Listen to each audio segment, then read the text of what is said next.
रामपुर गांव में कालू नाम का एक गरीब बर्गर वाला रहता था। वो गांव की नुक्कड़ पर अपने छोटे से बर्गर के ठेले पर तरह तरह के स्वादिष्ट बर्गर बनाता था और उन्हें बेचता था। पक्षियों को उसके हाथ के बर्गर काफी पसंद आते थे। बर्गर ले लो बर्गर। आइए, कालू बर्गर वाले के पास शहरी बर्गर खाने को मिलेंगे। एक बार खाओगे तो दीवाने हो जाओगे। आइए आइए, बर्गर खाइए।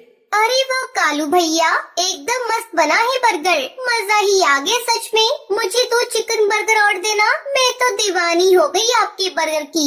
वहीं कालू के ठेले के ठीक सामने टूनी चिड़िया का बर्गर का ठेला था, पर उसके बर्गर के ठेले पर कोई नहीं जाता था। ये देखकर उसे बहुत जलन होती थी। दिन भर पागलों की तरह पक्षी खाने आते रहते हैं इस बेवकूफ कालू के हाथों से बनी बर्गर। पर ये अपने बर्गर में ऐसा क्या डालता है जो पक्षी इसके बर्गर के दीवाने हैं।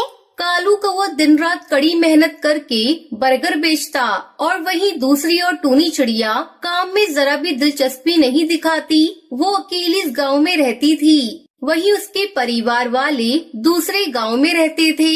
एक रात वो रास्ते पर चलते हुए अपने आप से बातें करते हुए जा रही थी। मेरे गांव में ज्यादा पक्षी नहीं है और पैसे कमाने का कोई साधन नहीं है, इसलिए मैं इस गांव में आई बर्गर बेचने। लेकिन अब यहाँ पर आकर भी मेरी कुछ कमाई नहीं हो रही।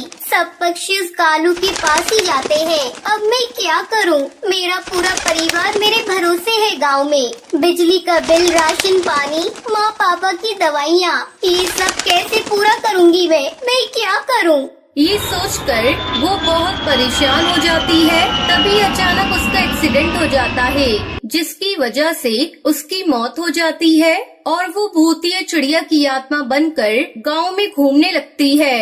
अगर कालू मेरे रास्ते का कांटा नहीं बनता तो मैं आज जिंदा होती। उसकी वजह से मैं मर गई। अब मैं उसे नहीं छोड़ूंगी। अब भूतिया टूनी चिड़िया की आत्मा रोजाना कालू के ठेले के सामान नीचे बिखेर देती। अरे ये मेरा सामान यहाँ से वहाँ और नीचे कैसे गिर रहा है? ना तो तेज हवा चल रही है, ना ही यहाँ आसपास कोई है। ऐसे कैसे हो रहा है?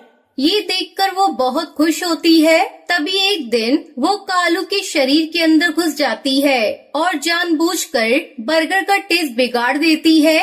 ये बर्गर है या मिर्ची का परिवार? इतनी सारी मिर्ची, बहुत मिर्ची है। इतना तीखा है कि क्या बताऊं। छी, इस बर्गर वाले के पास तो आना ही नहीं चाहिए।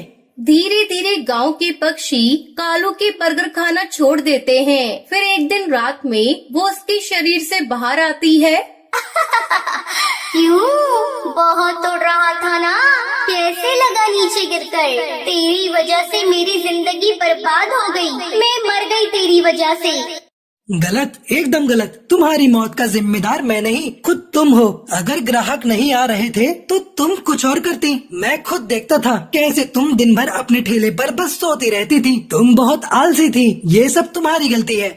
सभी गांव वाले वहाँ पर इकट्ठा हो जाते हैं और भूतिया टूनी चिड़िया की आत्मा को देखकर हैरान हो जाते हैं।